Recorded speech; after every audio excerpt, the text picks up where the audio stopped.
of the greatest games I've ever played in my life. My father was lost during the war, so I never had the chance to shower with him. Now that I'm 22 years old, I've always felt as if something was missing in my life. This game has filled the void. 10,000.8 hours on record. It's been 5 weeks, Danny.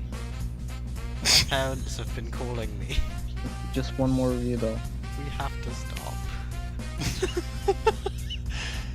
Hello and welcome back to IndieCent, and we've been busy.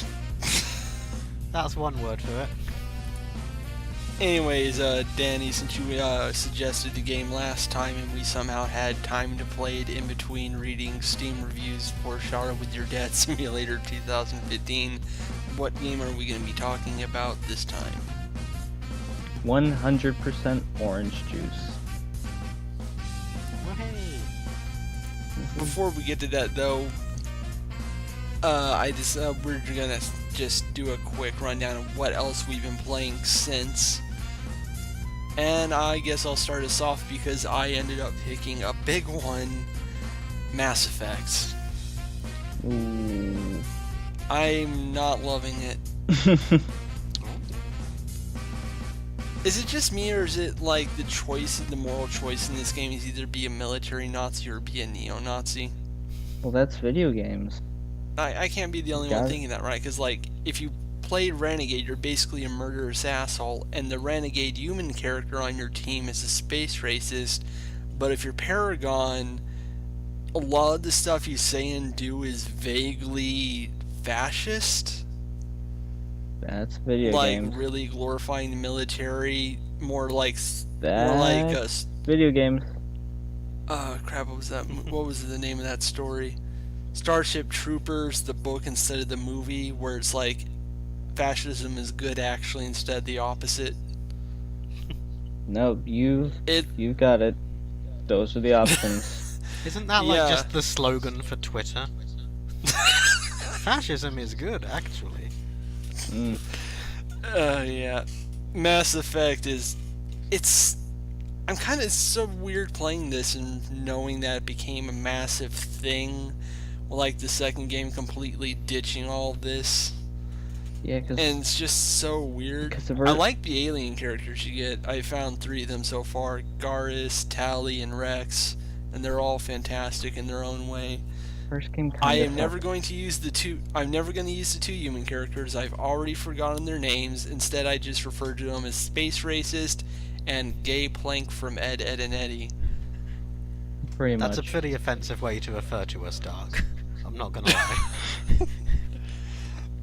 God, why did they make the though. one gay male love interest in that game so boring? He's like living wood.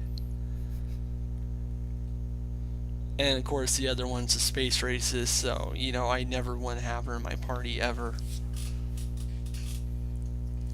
God, there's just so many questionable ideas in this game. The guns don't feel like they have any weight to them, so it feels like I'm just squirting water guns at people until they die. And all the choices either come down to pet the dog, can you tell me more about the dog, and shoot the dog while saying a racist slur towards an alien. The choices are either stern talking to or murder. There's an old it's ridiculous. Mass Effect joke I've played image so many that I remember. Played a lot of Telltale games things, and it's just. Oh, hang on. Yep. I'm talking about Mass Effect, so there's one thing I do want to mention. Yeah. Space the Mako, the space dune buggy you use when exploring planets, is the greatest thing in the game. Oh, so that's where you fall. It's like I'm playing a Tony. That's where. Yeah, it's like I'm playing Tony Hawk, except without any good physics. So I'm just like running up walls and just like flying everywhere. It is the most ridiculously stupid thing I've ever seen, and I'm so glad it's in this game. So you're on the objectively wrong. The Mako is good actually side. Also, Seth Green's character can't walk good, and I want to hug him. Oh.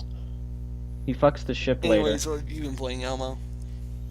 I finished Far Cry 3. and I've moved on to Splinter Cell Conviction. I can totally see why a lot of people don't like it. It's still more positive than negative, and there are a few really cheesy things, like all of the dialogue and the fact that Sam Fisher used to be a guy who snuck around and saved the world, but he had a pretty deadpan sense of humour about it, and he was surprisingly relatable. And now he's just like this gravelly, like, they killed my daughter. Which Splinter Cell games are the good It ones? is so weird what happened with the Tom Clancy games, because first they started out with the subdued Rainbow Six series, where it was just like trying to explain to you through gameplay the dangers of military work, and now it's basically 24 fan fiction. Yeah.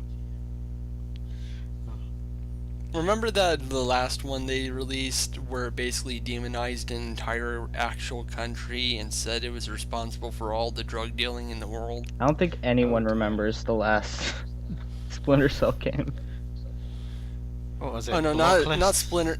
No, it was a Tom Clancy game. It was like a new Ghost Recon or something. Was that The Division or something? No, The Division was the one where the world ended, and then you got to shoot all the black people. I thought Ghost I think Recon you're just was thinking of Splinter Cell. Living under a Trump America. Too real. Yeah.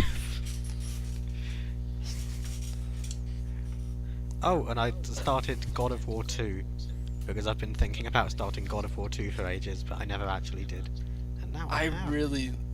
I really like that game because it's like the closest that series ever gets to being like some sort of fucked up comedy drama tragedy thing instead of the dumb mess it became in the third game. It's pretty good so far. I just find it weird that I just got to... There's a really annoying big water room where you have to raise a bunch of pillars and swing around. And I made it to a really big important island, and then I had to go into a forest and fight a barbarian king. And then I had to go deeper into the forest and fight a Medusa. And then I had to find a secret passage inside the Medusa castle that led back to the secret garden I was in the first place. So, this was all clearly vital to Kratos' journey. There was some real character development in there, like when he killed some dogs. And really, if Kratos wrote poetry, it would be a lot like mine, I think. He's the most relatable of all of the protagonists. What I kind of like about it is that he's not meant to be a normal person. He's meant to be super fucked up, and then you're supposed to question why that is until the third game where he gets a last-minute redemption. That's really stupid. Oh, I think everything in the plot of God of War is just... The first one has him at his least douchey and most believable. I say most believable, he is a completely fictional character, so there you go. But yeah, and then the second game just goes like, nope, he really was that much of a dick, and now that his family's gone, he's gonna be really big a dick. I can't believe Ares made me kill my family. All I did was say I would do literally anything he told me to, and then he told me to kill my family. Well, that's not This how it is so happened. unfair. That's not how it... There was some trickery, but it was still... Yeah, Ares knew that was the one thing he wouldn't do, so then he did a smoke set. He tricked him into doing it, and he freaked out when it happened. I hate it when people trick me into killing my family. But then I never pledged to serve gods of war, so it happens surprisingly rarely. I was just killing people indiscriminately, and they happened to be my family. It's everyone else's fault. Yeah, the Spartans are pretty fucked up in history and in that series. Oh, I do like the prequels, though, because while they're all bad, they basically clarify that, yes, the reason Kratos becomes what he is because the gods are fucking dicks. And that is, like, the most accurate to Greek myth I've ever seen in a game. Man, every single god is just terrible. Man, I have fucking... Except Hades. He's only kind of terrible. I have fucking 5 God of War games I've been trying to get rid of. unsuccessfully. I got like the first 3 on disc, and then download codes for the 2, I guess, prequel games or whatever on PS3 that I've never used. You're not missing much, honestly. Yeah, that's why I'm trying to get rid of them. I think the only real reason I mean, obviously I wanted to play God of War 2 at some point, but the only reason I'm really playing it is because I'm gonna play God of War 3 next, and I want to write something about whether God of War 3 is better or worse than Dante's Inferno. You want to know Which what... was it was a complete God of War 3 rip-off, but at the same time, it's like God of War 3, but it's not God of War 3, so it could be much better. No. You know what's a good game about a big, angry, stupid dad? Nier. There's a lot of games like that. Nier's a good game about a big, with angry, generic stupid, stupid dad. Play Nier. Let's see. That's just about all I've been playing though. Oh, right, I would say God of War 3 is better because it actually has some real ambition that goes somewhere. It just makes up a lot of bullshit to get there. It I does mean, go a somewhere. lot of bullshit. It's just that the places where it goes isn't good.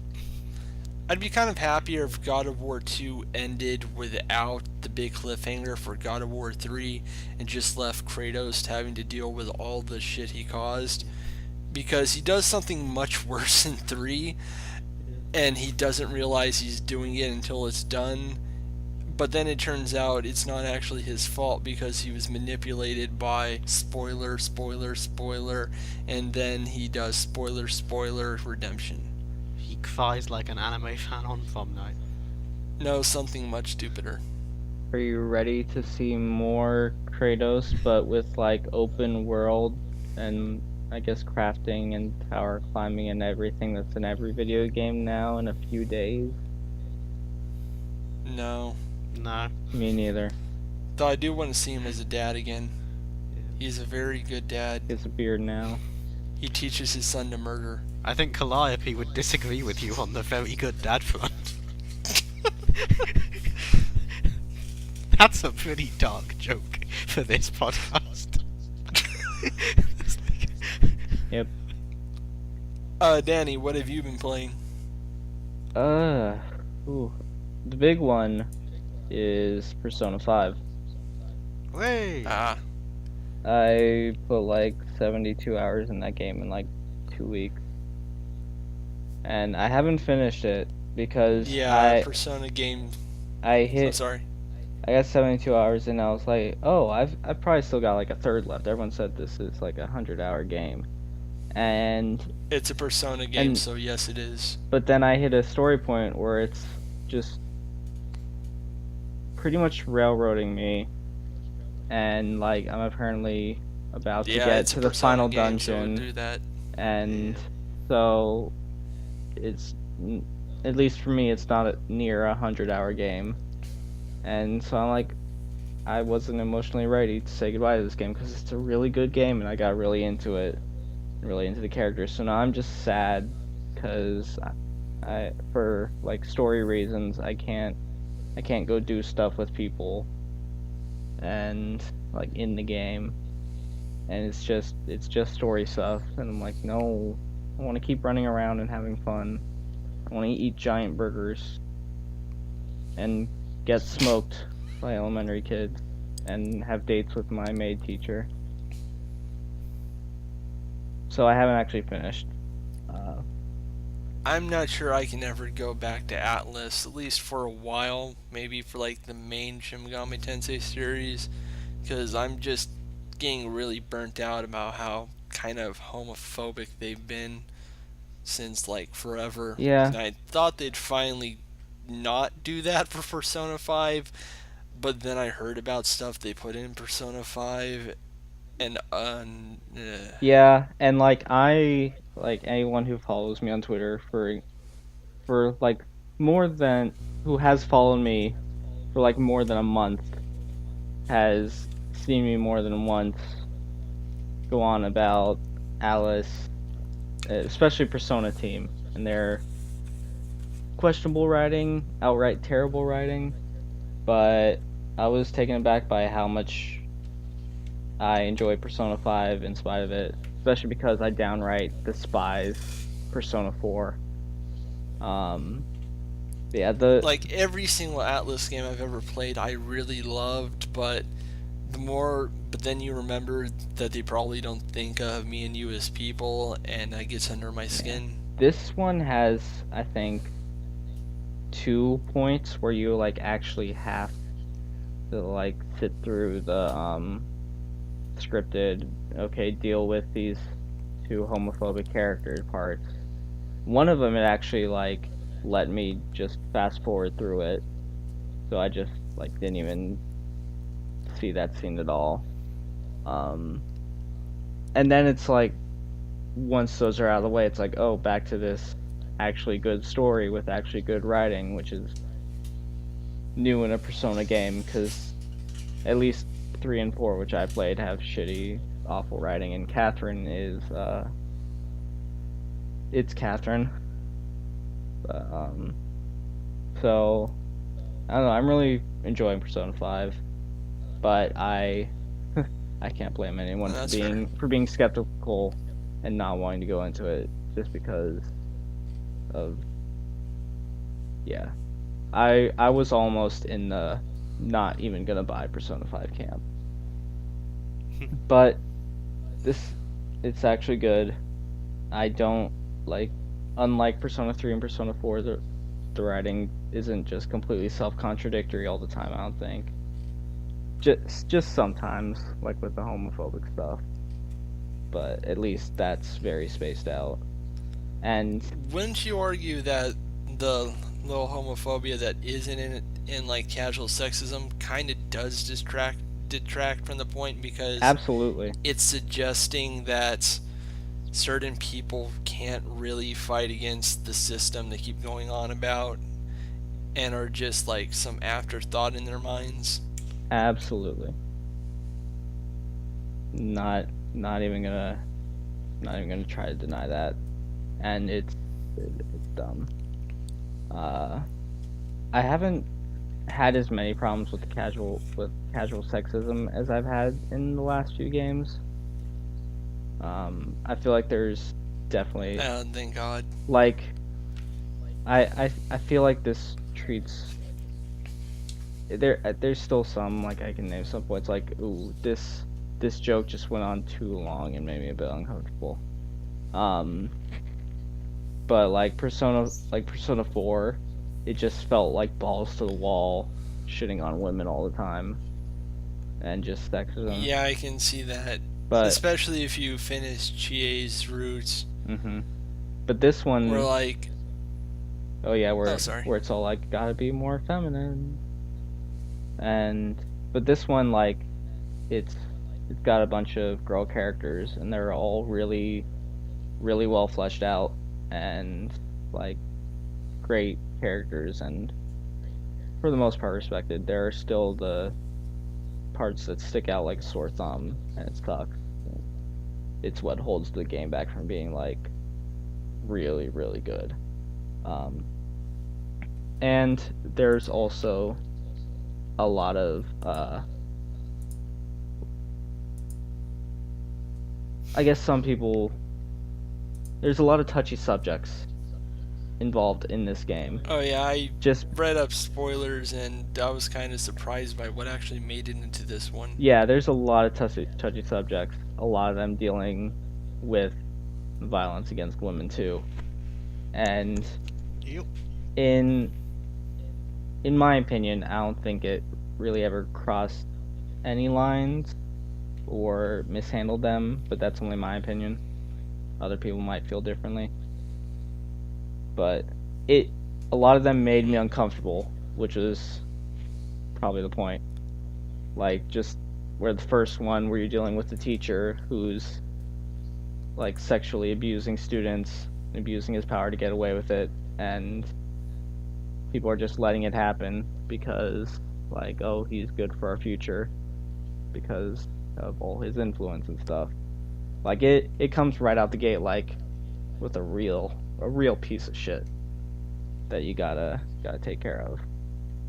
But it can. I've actually seen that guy a lot in doujins, and I hate him whenever I see him. Yeah, he's actually the villain in this one though. Doujin writers always gravitate towards the worst characters in these games.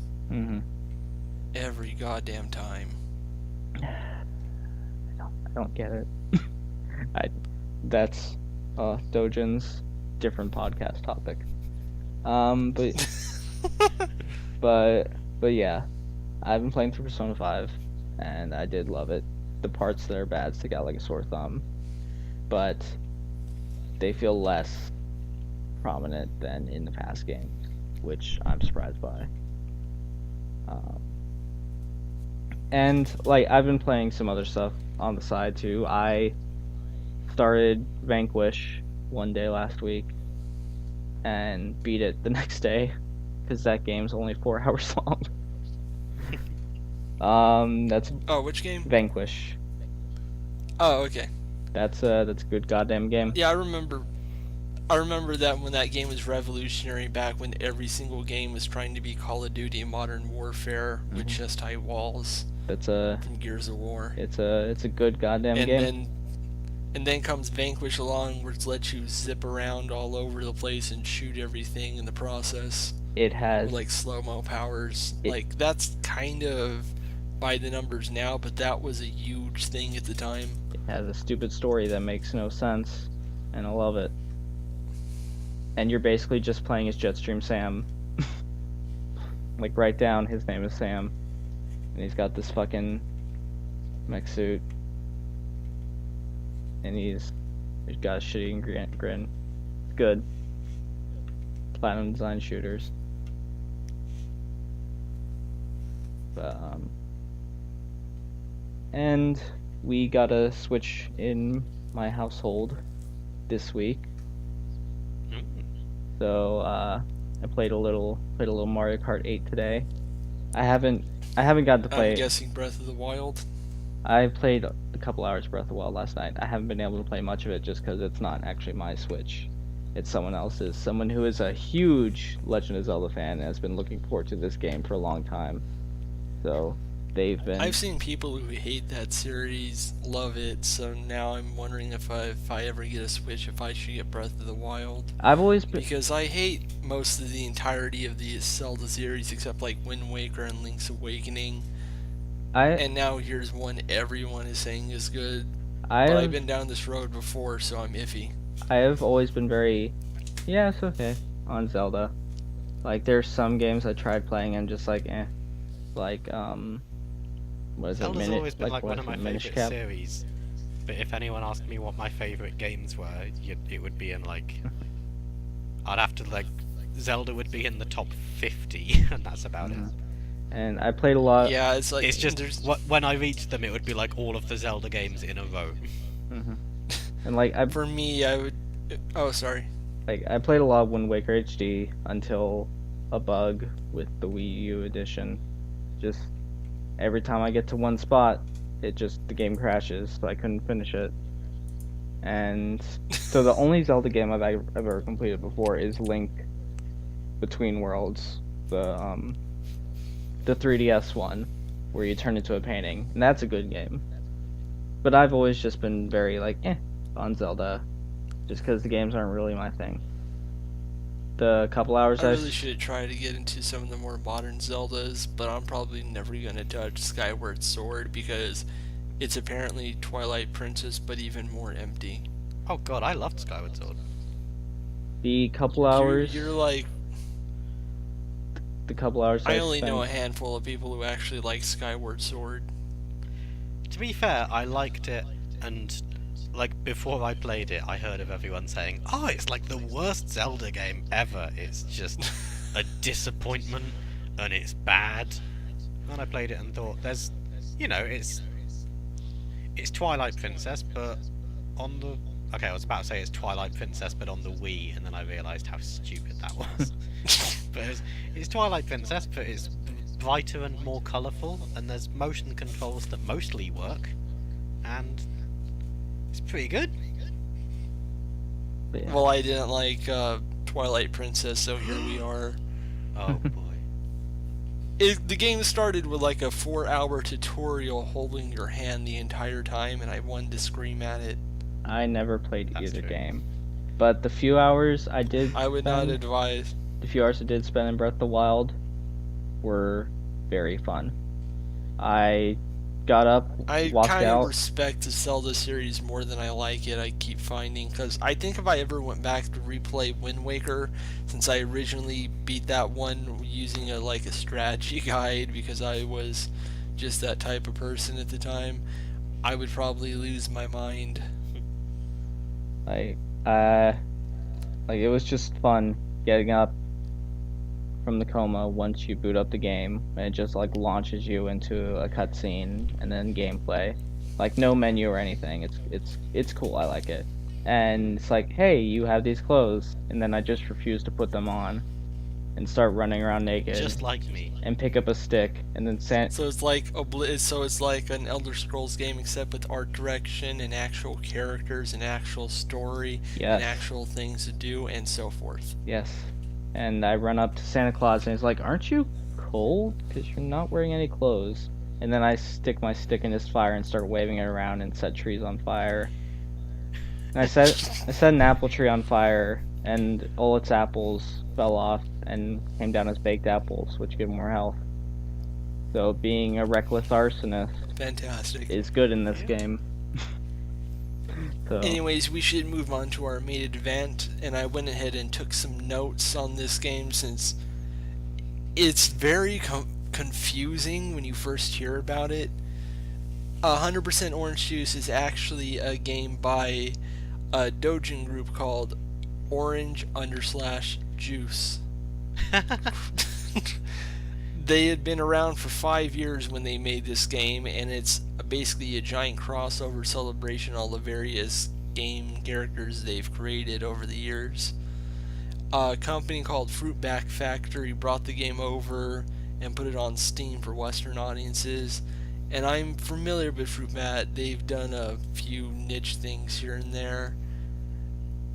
And basically what this game does is it's not like Mario Party at all, but it is a board game.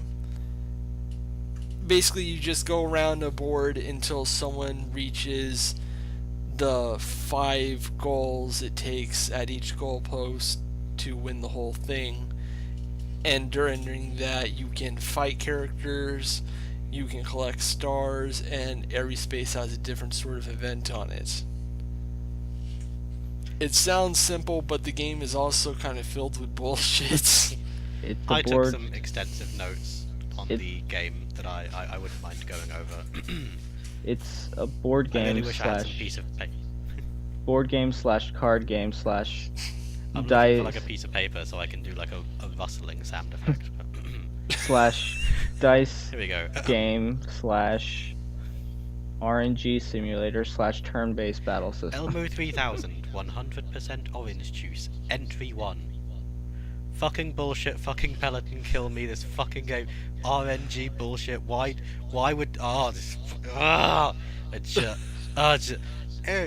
player 2, that's not Japanese, you're just saying it in a Japanese accent. You pudding, you tricked me in with the character who likes the pudding, but there's nothing that gets, then you roll a 1. Gotta learn how to play different So- characters. Gotta figure out what stats you want high and what you want low. I ended up going with Kai, the main character, who I actually checked this on the TV tropes page, is only the main character because he's so boring that the villain of the game thought it would make her stand out more. He is easy mode. That's kind of great. Her name's Tomomo, by the way, and the Mary Popo character who keeps running around everywhere and stealing everyone's things is actually a mass-produced robot. What? He steals pudding. It's basically there's an actual story to this game, and it's that this character named Tomomo made copies of all these different game characters so she could beat them as the final boss in a game of her own making. And then when everyone finds this out, they're just like, she doesn't seem like a very final boss person. And she just gets upset and starts cheating in the game itself. The fucking Like loaded dice. the fucking bitch to go up against the story mode. Yeah, apparently in game she loads the dice, so she keeps getting absurdly high dice rolls. God damn it. How do you tell the difference between that and the rest of the game?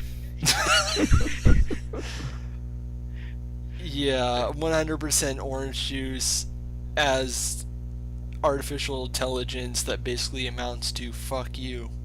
Yeah. Like, the moment you think something is going your way, something will most likely happen that is the worst possible outcome for you. Like, if you get in a fight with a monster, when you land on a monster encounter space, they will defend and they will soak up all damage of a high dice roll except for 1 point, and then hit you with a high attack. Yeah. So I Not like a... I wanna share a fun anecdote about this game. About my first Go time for it. playing it. I had been gifted this game by a friend a couple years ago in college, and I had never played it before. Didn't even know what it was. So I just booted it up and I played it. Jumped into a game with him against 2 computers, and my first time playing, I won. And he was like, "What the fuck? I've been playing this game like hours and hours, and I haven't won a single goddamn game." I had to go down to casual with the easiest character to get anywhere, and I only beat 2 episodes. Mm-hmm. I picked the middle of the road character because like they all have like a sentence of description, and her description was she's pretty much the average person. She has no pluses or minuses. She's a big fan of pudding, and that really spoke to me on a deep level. My pudding!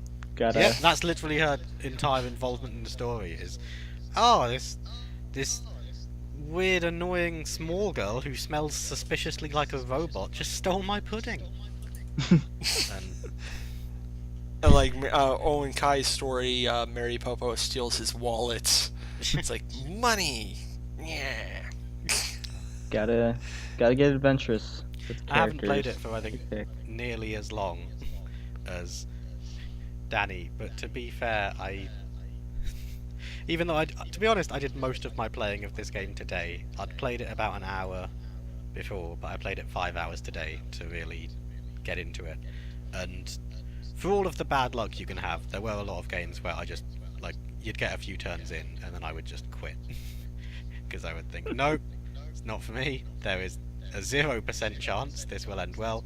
But then there was one game today where I was doing terribly, and then on the last turn I stepped into a trap, which meant I had to fight someone, and they were like the clear winner by a mile, but then they somehow screwed up their attack, and I ended up beating them, stealing all of their stars, and then I leveled up, and then I rolled a 6, went to the next home post, whatever they're called, and leveled up again and immediately won the game. That's why Every you time stick it I out to the tried end. beating Kai's 3rd episode, something terrible would happen at the last moment. Like, I was just 1 move away from victory, and then bam, Mary Popo got to a space before I did with all the stars and instantly won. Every goddamn time. I've actually To be honest, beaten even when one character's storyline in this game, and I've gotten a couple others open, but the final fight in the storyline it takes a while. It takes a while to finally get lucky.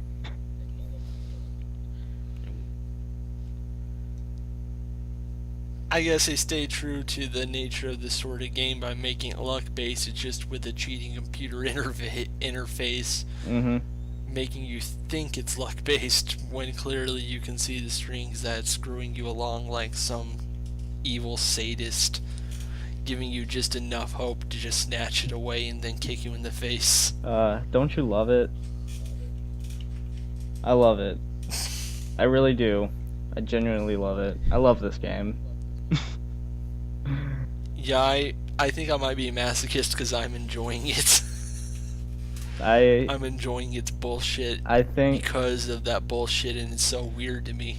I think so much of it is just weird, but cool. It meshes so many different types of games together into this chibi anime style. I love it. It's just I appreciate that didn't copy Mario Party and do the mini game format, because this is much faster. oh And yeah. you can really appreciate the destroying friendships in online games. Oh yeah, it's really satisfying when you take someone out. Like that first time I took Elmo out today, when we were playing, it felt good. It made me It feel like a felt big very good it- when I beat you all for the dumbest reason. it made me feel like a big person. That was weird, Doc. I think my computer crashed because I must have missed the part where you won.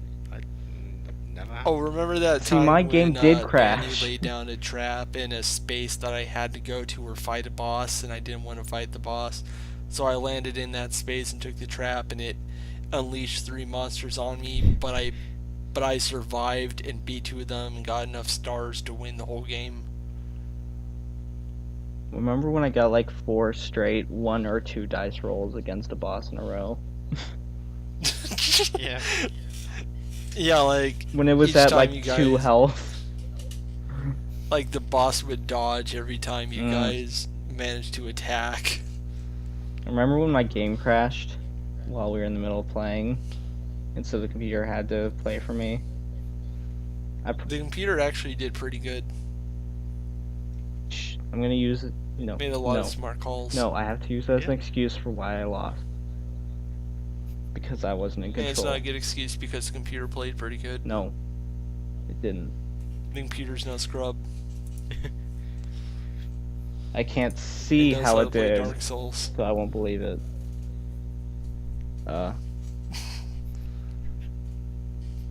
was a I did appreciate that we all hated the computer in that match. Yeah. no. I I've had wanted to, Mario Party matches with friends where it's just like we'll hate each other the entire way through, and then 5 turns before the end we just strike an alliance and go, okay, we cannot let the computer win. no. See, I was helped saying, out with that. I was saying the whole time I would rather Oh, the sorry. computer win than I lose. Because you didn't want me beating you. I did not want to get on the podcast and have to say that I lost to either of you. It's a good thing I thought ahead and hit the computer with like a card that does 1 damage and basically sabotages their chances from there. Mm-hmm. That was a tough computer to take Because it down. was it got a really annoying character who has super high defense. Mm-hmm. But she So can't they don't go evade. down easy and even have like a move that lets them to protect themselves from encounters, which is such bullshit. The other side of that though is that character isn't able to evade at all. Like it's just not an option she has in battle. And Yeah, but +3 defense kind of negates Yeah. that. but with defense you're still taking at least 1 damage every time you use it without fail. The frustrating part about me doing a complete star run, because I always almost had all the stars every time I got to a goalpost, was that I couldn't use Kai's main character card, which let him attack whoever he wanted and not get attacked back for 3 rounds. Yeah. That is a very good card, and it has won me a few games. When I started out, I mostly did like all stars, but I've started gravitating towards doing battle normas, just because I've gotten screwed over a lot of times where I'm like about to win the game and then I'd get an unlucky roll and lose all my stars and then I lose. But wins battle it just wins, depends they on how don't go confident away. you are getting to the next goalpost. Hmm. One You thing have I to like be is very that competent at rolling the dice. one thing I liked is that you can your main goal is to head back to your goalpost to once you have the condition you're supposed to meet finished, and it'll let you stop at that post along the way if you overshoot it. And you can upgrade at other characters' post, but you can't stop on those unless you get the right number. So you have to plan around that carefully and just kind of hope you get lucky if you're about to win. Hmm. I think the tagline may as well be, hope you get lucky if you want to win. It's the opposite of Dark Souls. I did like this. I don't want to rail too hard on the RNG and stuff, because I did like it. But it was... I mean, like, the first time you see a game, you do think, oh, is this little bit like Mario Party? And then you play it, and then you think, oh no, this isn't like Mario Party, because in Mario Party there are mini-games that to some extent depend on skill. Whereas, this is just, you're in a battle, you click the dice, your opponent clicks the dice, whoever clicks the best dice wins. I like it for the same reason. Yeah. I like it for the same reason that I like stuff like using a ton of items in Smash, or like the items in Mario Kart, where it's like, even if one person's getting so far ahead, if another person just gets a lucky draw with their item, you're fucked.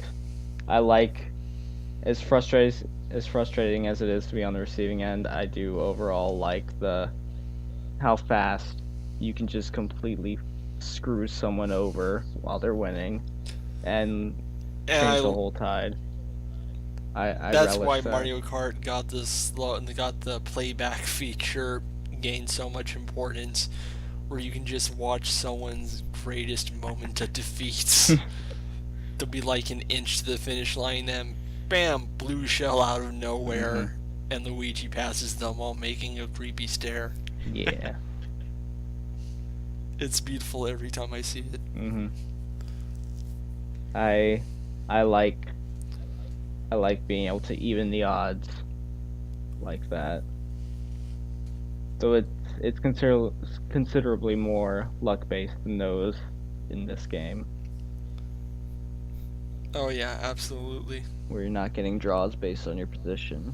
You're just I like that this game was, and I have played this other game, so I can say this confidently, I am prepared to state that 100% orange juice is quite a bit better than Sonic Shuffle. That's not saying much. Sonic Shuffle, I Sonic played that around a friend's Shuffle. house. It's like if Tommy Wiseau made Mario Party. You're playing it and you're like, this is terrible, but you're also laughing and having a wonderful time.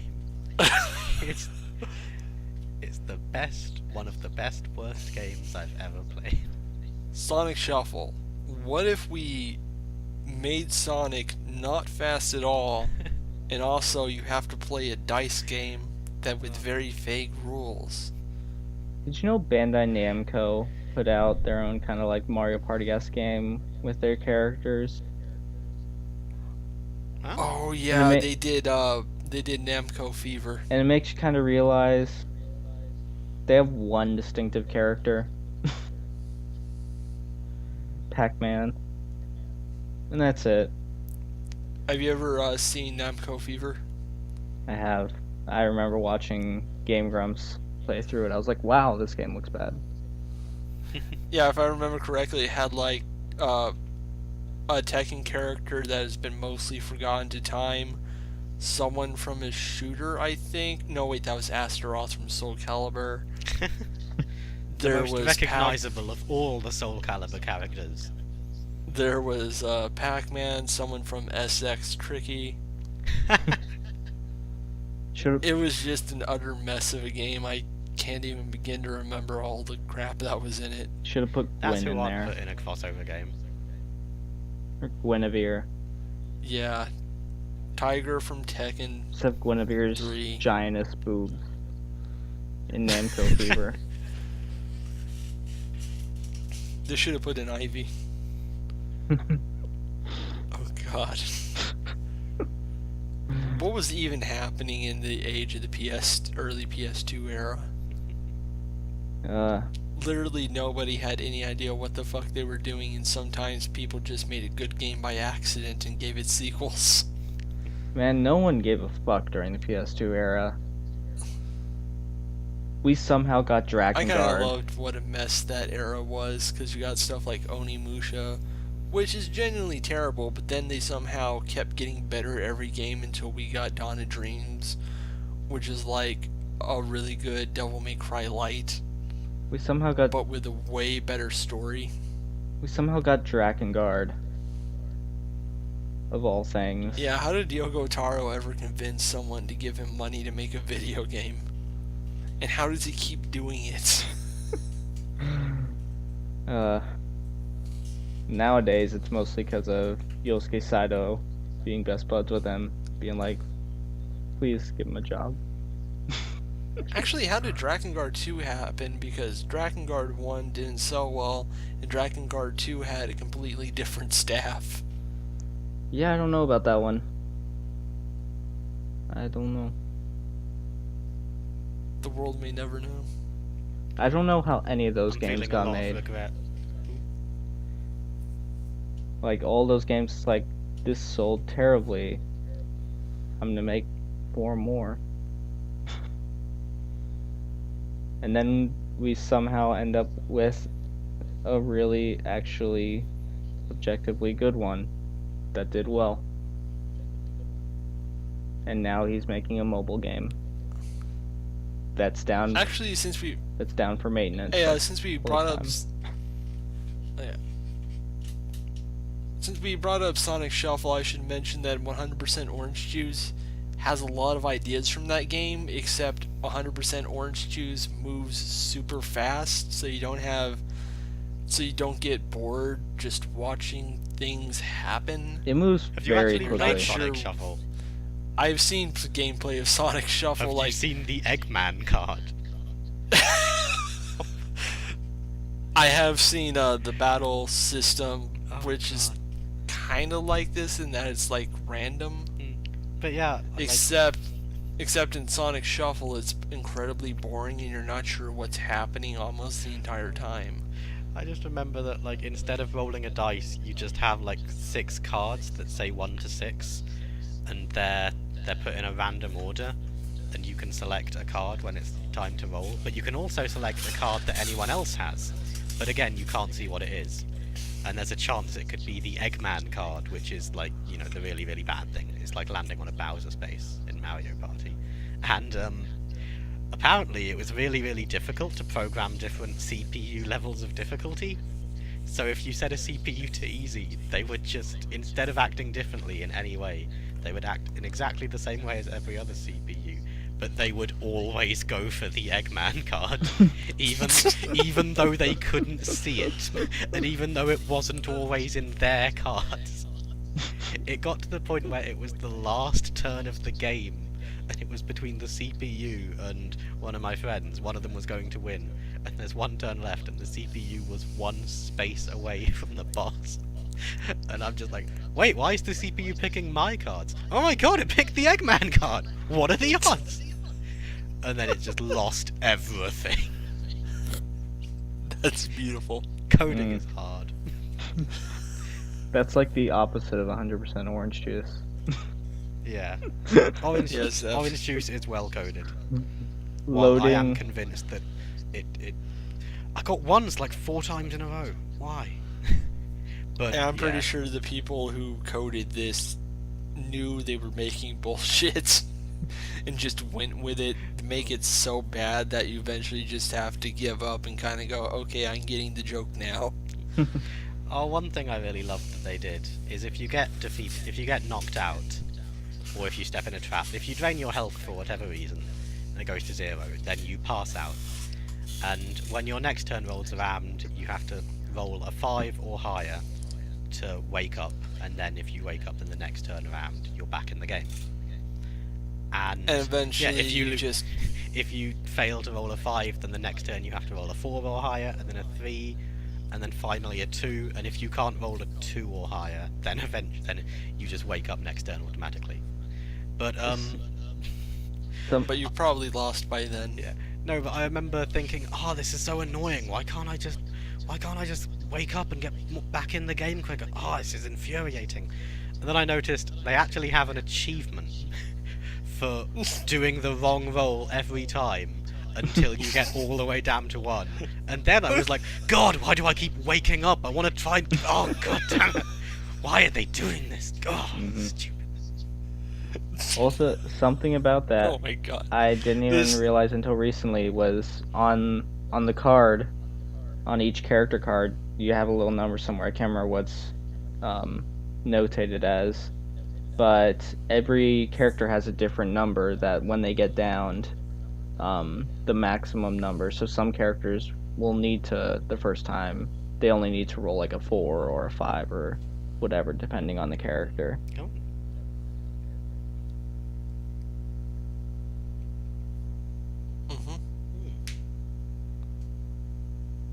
A lot of little I'm not sure if subsystems you like could take that this as a compliment don't really. to the game, but it's the kind of game where I might be emailing Steam and saying, I don't want a refund, but if you could take this off my account, not because it's bad, but because it has 103 achievements and 8 DLC packs, and I like it enough that I would probably keep playing it. And I don't want my most played games list to be like The Binding of Isaac Rebirth, Roller Coaster Tycoon, 100% orange juice. For me, it's like... I want to say that Game Dev Tycoon is still top there, but like, now I have super long RPGs taking up space, like Alpha Protocol, which I played 4 times, and Dragon Age Origins, and like 3 different Shadowrun games. And very soon Mass Effect, because I just know it's going to take forever. God, these big projects are going to be the death of me.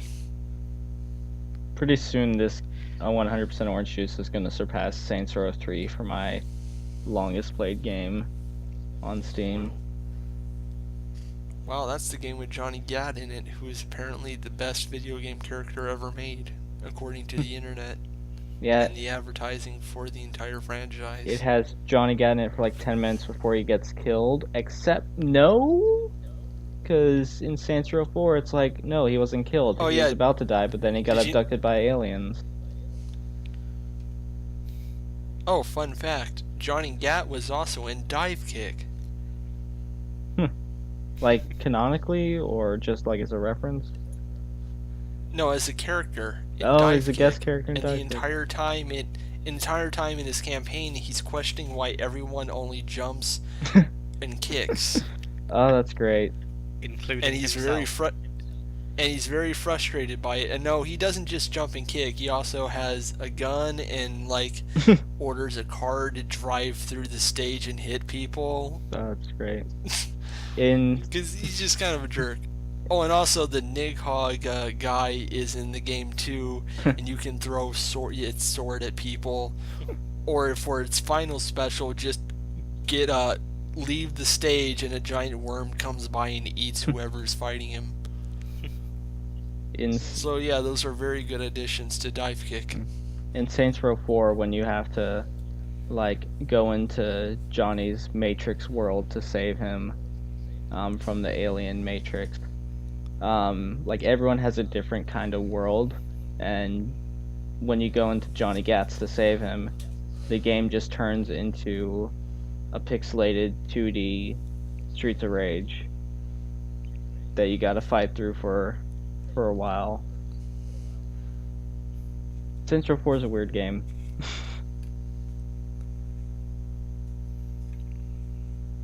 Oh yeah, the Dive Kick world is also apparently a Matrix simulation for Johnny Gat. Oh, that's Which good. is just amazing, and he has no idea why this is. He doesn't recognize anyone here. He's just constantly annoyed. That's pretty good. And I would be annoyed. And I would be annoyed too if I was in a world where it included such characters as Black Guy who constantly reference Will Smith movies and Old Man who kicks at you with shoe hands. That's strong. And not Wolverine. He was very popular in, I think, every comic book in the 90s, not Wolverine.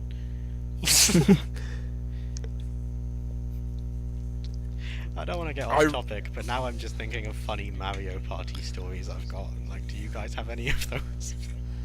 I've never actually played Mario Party. Begin? Oh. It is a friendship ender. Yeah. It's... I feel bad for making fun of the Sonic Shuffle CPUs when there was one time in... I forget which Mario Party it is, but there's one where one of the items you can buy is a phone, and you can use the phone to ring the shop and buy more items. And we were playing against a CPU who had a phone, and they used the phone to ring a shop and buy another phone. And they repeated this because obviously it uses up the phone when you make the call, and they repeated this over and over until they didn't have enough money to buy the phone. At which point, this is the best bit. At which point they rang up the store not to buy anything. They just rang up, said, "Hi, I'd like to buy something from your store." And Bowser went, "Sure, what would you like?" And he went, "Nothing, no thanks." Just hangs up. Just Most of my stories just revolve around the N64 games where you have to make a lot of circular motions with the joystick and it destroys your thumb or the palm of your hand. They actually had to like completely change the design of the game so people would stop ruining their hands. I hear they had to make a similar change because of hand ruining in what was it, Sakura Spirit. Lots of people ruining their hands over that. But their arm strength, on the other hand. Ooh. Ooh. But only one arm. Signs, your podcast needs to end. Yes, it does. Start getting into you guys recommend 100% orange juice? Yes. 100% yes. Elmo? For what it is, it's good. But before buying it, you have to understand that what it is a party game with 8 DLC packs and 103 achievements. It's a game that does kind of want you to play it for about 200 to 300 hours. And that is a pretty big ask. But if you enjoy these kinds of games, which, you know, if you're looking at it, you probably do enjoy them, then I would wholeheartedly recommend it. And hey, on the plus side with the DLC thing, I would also recommend 100% orange juice, especially as a party game. If you have some friends online, gather them up and have yourself a good old time. There won't be any hard feelings because there's just so much bullshit in this fucking game that everyone will feel it by the end of the match and will fully understand and have no hard feelings. It's definitely a really, really good party game. It's definitely a better party game than single player, because you can laugh at everyone getting screwed over instead of just you getting screwed over. And on the single player of this game. I have to bring up one negative is like buying things from the store to unlock things is ridiculous. Like, you have to earn orange currency by completing sub goals every day, but they're all like things like play 5 games in one day, and no, I am not playing 5 games of this bullshit in one day. Yeah, that's go on. That's something new that wasn't there when I first started playing and played a lot of this game. But on the plus side about the DLC packs, there are 11 DLC packs, but they only range from 99 cents at the cheapest to one pack is $2.99, and that's the most expensive one. Like- yeah, it's much more manageable. Certainly cheaper than me buying all the DLC for a Sunsoft released sexy mahjong game on my Mhm. phone. And you can just like wait till a big sale, like a summer sale or winter sale, and get all the DLC like fucking 50, 75% off, and that'll give you like 10 like 10 plus characters to the game, and plus booster packs for like $10 So at yeah, 50% off. 100% orange juice. A very interesting game and one we would recommend. Put the Just be known- RNG in orange. Only $7. Just be warned on that you know what.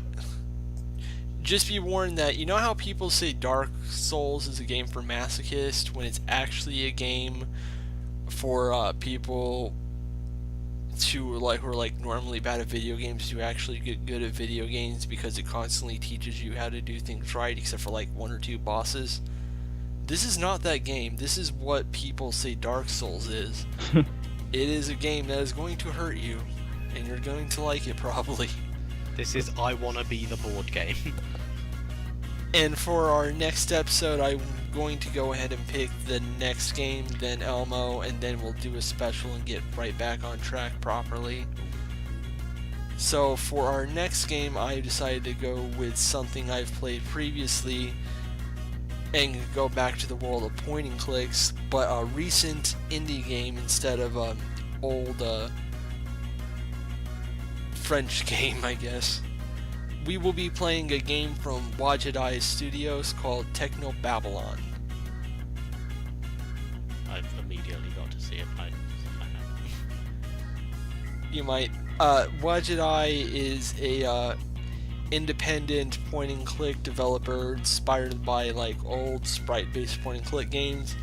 They're responsible for the Fantastic Blackwell series, and they've done a lot of notable games with different groups. Like this one was made in part with a group called Technocrat Games, who started it as a very low-tech episodic series until Wajidai came in, showed them how to do art assets right, like they're really good at doing that, and basically released all 10 planned episodes as one big like 8 to 10 hour game. It's a cyberpunk game that starts you off as a girl addicted like the cyber internet or whatever, who's just trying to get her access back. But then her chapter ends with an explosion in an apartment building, and then you're suddenly playing as a cop who's being blackmailed by someone, and it keeps going on from there. It's just a gorgeous game, one of the best looking I've ever seen, and I think there's a lot of meat in the narrative that we can get a lot of discussion out of it, and I really want to start looking at Wajidai games because they're just like constantly hit after hit after hit. There's like, if you like point and click games, you need to play a Wajidai game at least once, and this is a good place to start. So that's what we're going to be focusing on next time. This art direction looks promising. Yay! Yay! So next time we'll be looking at Techno Babylon, and until then, well, we're recording this while E3 is going on, and there's only been one conference, and it was EA, which is always nothing, so we don't have any jokes from E3 to end on, so Oh, I've got a pretty good joke. go for it. They put a story mode in Madden. Living the dream.